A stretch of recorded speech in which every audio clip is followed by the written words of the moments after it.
नमस्कार दोस्तों, आज की तारीख है 12 अप्रैल 2026, दिन रविवार और आज की हिंदी तिथि है बैसाख माह के कृष्ण पक्ष दशमी। तो दोस्तों, अब आज के दिन का इतिहास भी जान लेते हैं। आज 12 अप्रैल को international day of human space flight मनाया जाता है। यह दिन साल 1961 में यूरी गैगरिन की ऐतिहासिक अंतरिक्ष उड़ान की याद में मनाया जाता है। वे अंतरिक्ष में जाने वाले दुनिया के पहले इंसान बने थे, जिससे स्पेस साइंस और एक्सप्लोरेशन की शुरुआत हुई। और साल 2010 में आज ही के दिन भारत की कबड्डी टीम ने पाकिस्तान को हराकर पहला कबड्डी वर्ल्ड कप जीता था। यह जीत भारतीय खेल इतिहास के लिए बहुत खास रही और इससे कबड्डी को इंटरनेशनल लेवल पर नई पहचान मिली। तो दोस्तों, ये था आज के दिन का इतिहास। तो चलिए अब जानते हैं आज की देश दुनिया भर की सबसे बड़ी खबरें। कल संसद परिसर में पीएम नरेंद्र मोदी ने महान समाज सुधारक ज्योतिराव फूले को उनकी 200वीं जयंती पर श्रद्धांजलि अर्पित की। इस अवसर पर पीएम ने महात्मा फूले के समाज सुधार और शिक्षा के क्षेत्र में योगदान को याद किया। ज्योतिराव फूले ने महिलाओं की शिक्षा, सामाजिक समानता और दलितों के अधिकारों के लिए महत्वपूर्ण कार्य किए थे। उनके विचार आज भी समाज में समानता और न्याय की प्रेरणा देते हैं। यह अवसर देश के महान समाज सुधारक के योगदान को याद करने और सम्मान देने का प्रतीक है। देश की बढ़ती ऊर्जा मांग के बीच हिंदुस्तान पेट्रोलियम कॉरपोरेशन लिमिटेड ने एक बार फिर अपनी मजबूत सप्लाई क्षमता साबित की है। 1 से 10 अप्रैल 2026 के बीच HPCL ने करीब 3,79,000 किलोलीटर पेट्रोल और 6,91,000 किलोलीटर डीजल की सप्लाई की, यानी कुल मिलाकर 10,70,000 किलोलीटर से ज़्यादा ईंधन देश भर में पहुंचाया गया।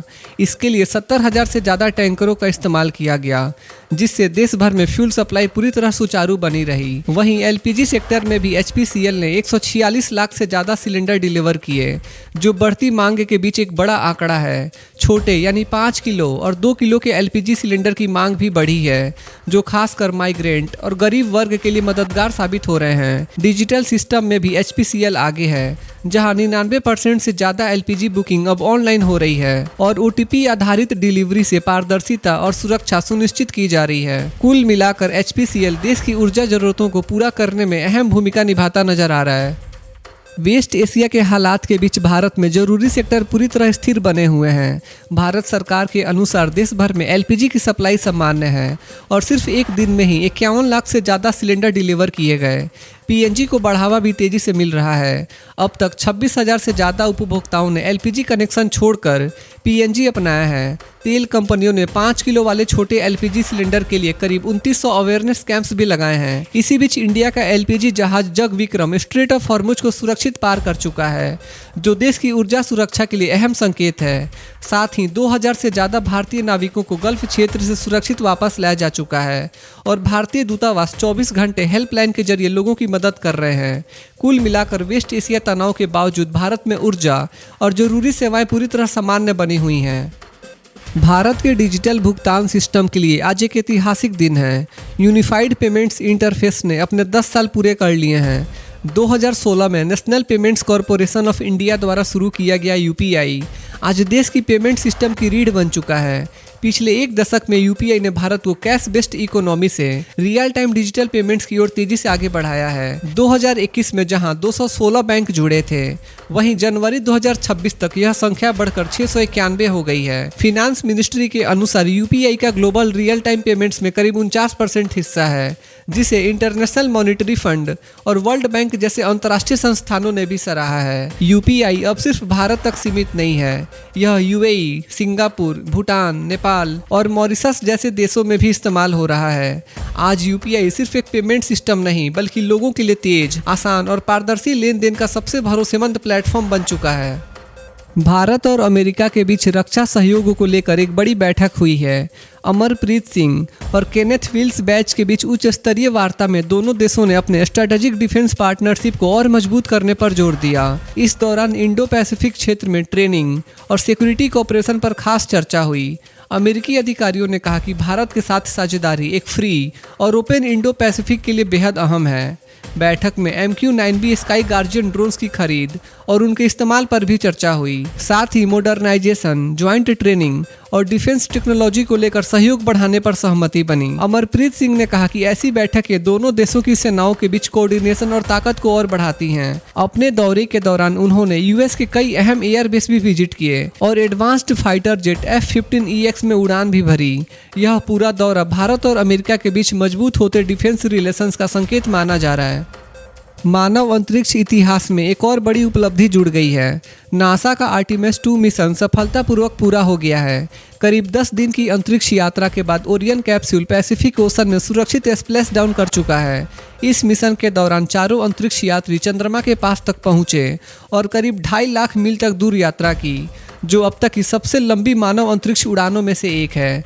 धरती पर वापसी के समय कैप्सूल ने लगभग 33 गुना ध्वनि की गति से वायुमंडल में प्रवेश किया, जहां तापमान 2700 डिग्री सेल्सियस तक पहुंच गया। कुछ मिनटों के रेडियो ब्लैकआउट के बाद पैराशूट्स खुले और कैप्सूल सुरक्षित समुद्र में उतर गया। सभी चारों एस्ट्रोनॉट्स पूरी तरह सुरक्षित हैं और उन्हें यूएस नेवी की मदद से बाहर निकाला गया। यह मिशन 2028 में होने वाली चंद्रमा पर मानव लैंडिंग की तैयारी का एक अहम कदम माना जा रहा है। यानी अब इंसान एक बार फिर चांद पर लौटने के और करीब पहुंच चुका है।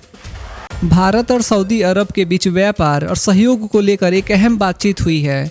पीयूष गोयल ने अपने सऊदी समकक्ष मजीद बिन अब्दुल्ला अल कसाबी के साथ वर्चुअल मीटिंग की। इस दौरान वेस्ट एशिया में हालात पर चर्चा हुई और हाल ही में हुए सीज फायर को शांति और स्थिरता की दिशा में एक सकारात्मक कदम बताया गया।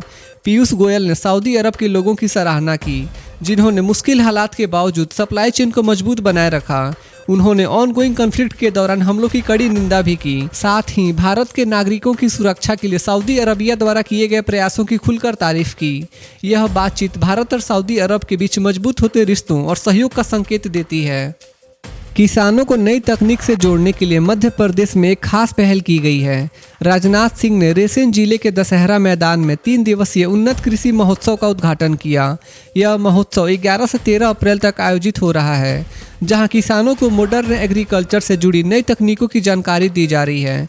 इस कार्यक्रम में ड्रोन्स, सोलर पंप्स और माइक्रो इरिगेशन सिस्टम्स जैसी एडवांस्ड टेक्नोलॉजीज को प्रदर्शित किया गया है, जिससे खेती को और आसान, आधुनिक और लाभकारी बनाया जा सके। इस पहल का उद्देश्य है किसानों को तकनीक से जोड़कर उनकी आय बढ़ाना और कृषि को भविष्य के लिए तैयार करना। वेस्ट एशिया में जारी संकट के बीच ऊर्जा आपूर्ति को लेकर महाराष्ट्र सरकार ने बड़ा फैसला लिया है। राज्य सरकार ने सिटी गैस डिस्ट्रीब्यूशन कंपनियों को निर्देश दिया है कि PNG यानी पाइप्ड नेचुरल गैस के लिए 24/7 हेल्पलाइन शुरू की जाए। इसके साथ ही PNG कनेक्शन के लिए आवेदन करने वाले लोगों की बढ़ती संख्या को देखते हुए प्रोसेसिंग सेंटर्स भी बढ़ाने के आदेश दिए गए हैं। सरकार ने कहा है कि लोगों को कनेक्शन लेने में किसी तरह की परेशानी नहीं होनी चाहिए, इसलिए हेल्पलाइन और हेल्प डेस्क की संख्या और बढ़ाई जाएगी। यह कदम वेस्ट एशिया में चल रहे संघर्ष के कारण उत्पन्न ग्लोबल एनर्जी क्राइसिस को देखते हुए उठाया गया है। सरकार का उद्देश्य है कि राज्य में ज्यादा से ज्यादा लोगों तक PNG की सुविधा पहुंचे और ऊर्जा आपूर्ति सुचारू बनी रहे। पश्चिम बंगाल में चुनावी माहौल के बीच राजनीति और भी तेज हो गई है। प्रधानमंत्री नरेंद्र मोदी ने कटवा की रैली में बड़ा बयान देते हुए कहा कि रिफ्यूजीज को पूरा संवैधानिक अधिकार मिलेगा, जबकि इन्फिल्ट्रेटर्स को देश से बाहर किया जाएगा। उन्होंने कहा कि बीजेपी सरकार बनने के बाद सिटीजनशिप अमेंडमेंट एक्ट यानी CAA के तहत नागरिकता देने की प्रक्रिया तेज की जाएगी। प्रधानमंत्री ने ममता बनर्जी की सरकार पर हमला बोलते हुए कहा कि पिछले 15 सालों में राज्य में डर और असुरक्षा का माहौल बना है। उन्होंने यह भी कहा कि राजनीतिक हिंसा में शामिल लोगों पर सख्त कार्रवाई की जाएगी। वहीं केंद्रीय गृह मंत्री अमित शाह ने ओंडा की रैली में TMC सरकार पर सिंडिकेट राज का आरोप लगाया। उन्होंने कहा कि राज्य के युवा पलायन करने को मजबूर हैं और किसानों को सही दाम नहीं मिल रहा। दूसरी तरफ ममता बनर्जी ने बीजेपी पर पलटवार करते हुए आरोप लगाया कि पार्टी बंगाल को बांटने की साजिश कर रही है। इस तरह पश्चिम बंगाल में चुनावी बयानबाजी लगातार तेज होती नजर आ रही है। पश्चिम बंगाल में विधानसभा चुनाव को लेकर प्रचार अब अपने चरम पर पहुंच चुका है। हर बड़ी पार्टी के दिग्गज नेता लगातार रैलियां कर रहे हैं और वोटरों को लुभाने की कोशिश में जुटे हैं। प्रधानमंत्री नरेंद्र मोदी ने कटवा, जंगीपुर और कुसमांडी में 3 बड़ी रैलियां की। उन्होंने TMC सरकार पर भ्रष्टाचार और कुशासन के आरोप लगाए और सत्ता में आने पर ट्रांसपेरेंट एडमिनिस्ट्रेशन का वादा किया। साथ ही उन्होंने यूनिफॉर्म सिविल कोड लागू करने की भी बात कही। वहीं केंद्रीय गृह मंत्री अमित शाह ने बंकुरा में रैली को संबोधित किया। उन्होंने बिष्णुपुर में पोटैटो सीड सेंटर, बालूचाड़ी साड़ी और पंचमूरा टेराकोटा को जीआई टैग दिलाने और आदिवासी विकास का वादा किया। दूसरी तरफ मुख्यमंत्री ममता बनर्जी ने वेस्ट मिदनापुर और झरग्राम में रैलियां करते हुए बीजेपी पर हमला बोला। उन्होंने एनआरसी और धार्मिक ध्रुवीकरण के जरिए बंगाल को बांटने की साजिश का आरोप लगाया। टीएमसी नेता अभिषेक बनर्जी भी बीरभूम और ईस्ट बुर्दवान में जनसभाओं और रोड शो में शामिल हुए। वहीं सीपीआईएम की मीनाक्षी मुखर्जी घर घर जाकर प्रचार कर रही हैं और सृजन भट्टाचार्य ने सोनामुखी में रैली को संबोधित किया। चुनाव की तारीख नजदीक आते ही बंगाल में सियासी मुकाबला और भी दिलचस्प और तेज होता जा रहा है। भारत और मॉरिशस के रिश्ते एक बार फिर और मजबूत होते नजर आए हैं। विदेश मंत्री एस जयशंकर ने मॉरिशस के प्रधानमंत्री नवीन रामगुलम के साथ जवाहरलाल नेहरू हॉस्पिटल में रीनल ट्रांसप्लांट यूनिट का उद्घाटन किया। यह नई सुविधा किडनी मरीजों के लिए बेहतर इलाज उपलब्ध कराएगी और भारत मॉरिशस हेल्थ पार्टनरशिप को और मजबूत करेगी। इसके साथ ही भारत ने मॉरिशस को 90 इलेक्ट्रिक बसेज भी सौंपे जो सस्टेनेबल ट्रांसपोर्ट को बढ़ावा देंगे। विदेश मंत्री ने कहा कि यह सिर्फ सहयोग नहीं बल्कि दिल का रिश्ता है। इस मौके पर इंडियन ओशियन कॉन्फ्रेंस के 9वें संस्करण में भी संबोधन दिया गया, जहां उन्होंने कहा कि इंडियन ओशन सिर्फ एक क्षेत्र नहीं बल्कि एक शेयर्ड इकोसिस्टम है जो कनेक्टिविटी, इकोनॉमी और कल्चर को जोड़ता है। उन्होंने रीजनल कोऑपरेशन, इकोनॉमिक पार्टनरशिप और रिसिलियंस बढ़ाने पर जोर दिया और कहा कि ग्लोबल साउथ देशों को मिलकर चुनौतियों का सामना करना होगा। यह दौरा भारत और मॉरिशस के बीच गहरे होते संबंधों और साझेदारी का मजबूत संकेत है। भारत में चीता कंजर्वेशन को लेकर एक बड़ी और खुशखबरी सामने आई है। मध्य प्रदेश के कूनो नेशनल पार्क में एक भारतीय मूल की मादा चीता ने जंगल में 4 शावकों को जन्म दिया है। पर्यावरण मंत्री भूपेंद्र यादव ने इसे देश के लिए ऐतिहासिक उपलब्धि बताया है। यह मादा चीता गामिनी KGP-12 है जो भारत में जन्मी दूसरी पीढ़ी की चीता है। सबसे खास बात यह है कि प्रोजेक्ट चीता के तहत यह पहला मौका है जब जंगल में प्राकृतिक रूप से कप्स का जन्म हुआ है। यह उपलब्धि दिखाती है कि चीतों ने भारत के पर्यावरण के अनुसार खुद को ढालना शुरू कर दिया है। साथ ही यह वैज्ञानिक प्रबंधन और संरक्षण प्रयासों की सफलता को भी दर्शाता है।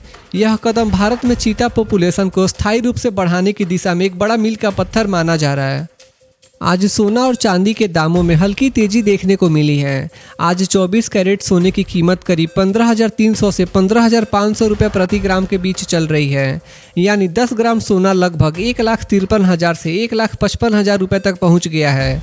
वहीं अगर चांदी की बात करें तो इसकी कीमत 255 से 270 रुपये प्रति ग्राम के बीच है। यानी 1 किलो चांदी करीब 2,55,000 से 2,70,000 रुपये तक ट्रेड कर रही है। तो दोस्तों आज के लिए बस इतना ही था।